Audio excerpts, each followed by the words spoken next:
Hello, New York Giants fans, and welcome to your Giants News Roundup for Monday, June 20th here on Big Blue View. I'm your host, Ed Valentine. Please remember to like or subscribe here on YouTube to show your support for us. All right, let's get into a little bit of Giants chatter here for your Monday.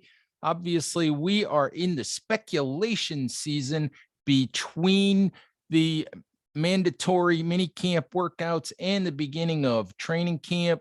You're going to read a lot of trade proposals, lists, speculation, all different kinds of things as NFL writers, and including those of us at Big Blue View, try to keep you guys entertained, get you ready for 2022 training camp coming up here in a few weeks. And Ian Wharton of Bleacher Report has written a post regarding trades that every team should make, and he has the New York Giants trading wide receiver Kenny Golladay to one of two teams in his article. He has the Giants trading Golladay to either the Chicago Bears or the Baltimore Ravens. And listen, I don't want to get into too much of the compensation package. I believe in the Ravens deal.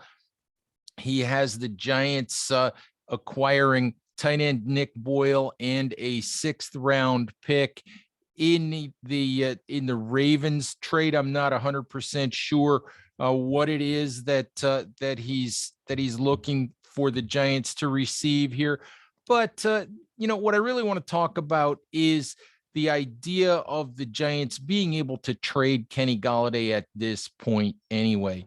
I honestly don't see that as realistic. Golladay is carrying a salary cap hit, in 2022 of $21.15 million. That's a massive cap hit. Obviously, it might be nice for the Giants, who have $6.2 million available, in cap space right now per over the cap, with, I believe, 3 of their rookies, 2nd round pick Wan'Dale Robinson and 4th round picks Daniel Bellinger and Dane Belton, remaining to be signed. So the Giants still have some cap issues, still have some cap work to do heading into the 2022 season. It would be nice to get out from under Kenny Galladay's contract. It would certainly make the cap situation a whole lot better.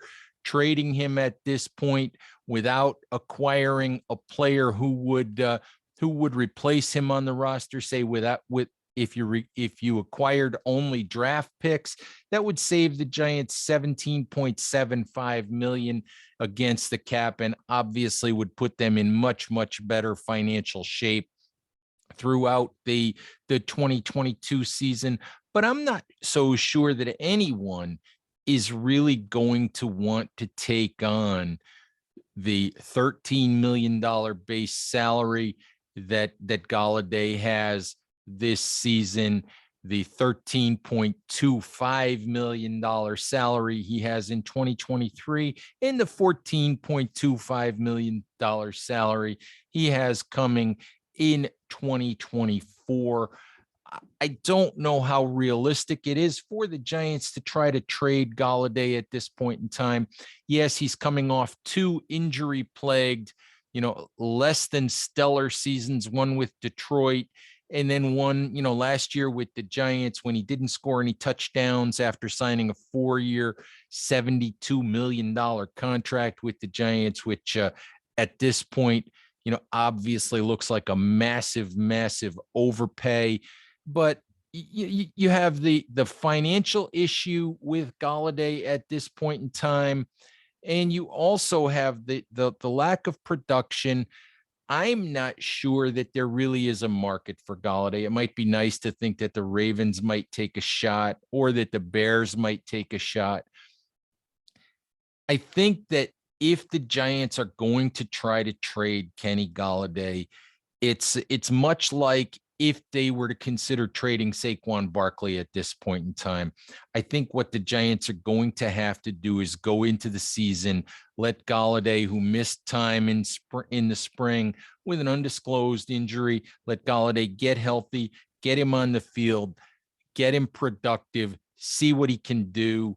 And then maybe if he built some value, maybe you can find a package for him at the trade deadline that would give you some trade flexibility heading into the 2023 season. Then there's the argument of whether you want to trade Golladay at all at this point.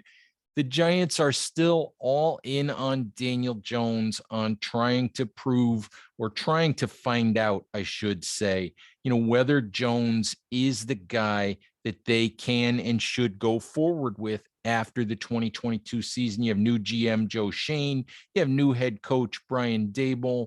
These guys have never worked with Jones prior to this season.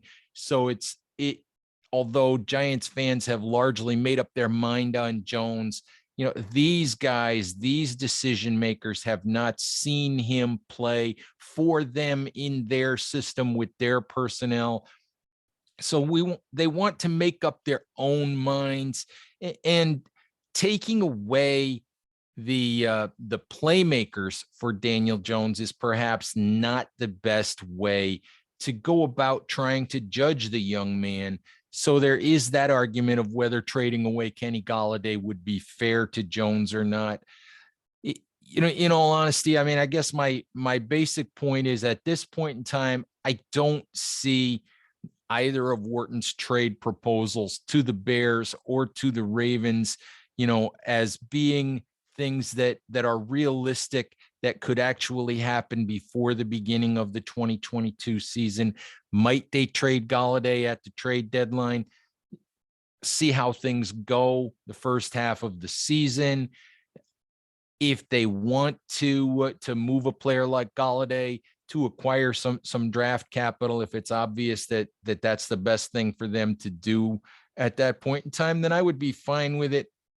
Right now, I don't really think it should happen, and nor do I think it will happen. All right, Giants fans, thank you as always for listening. Please remember to check us out not only here on YouTube, but on bigblueview.com, on our Instagram page at big_blue_view, on Facebook.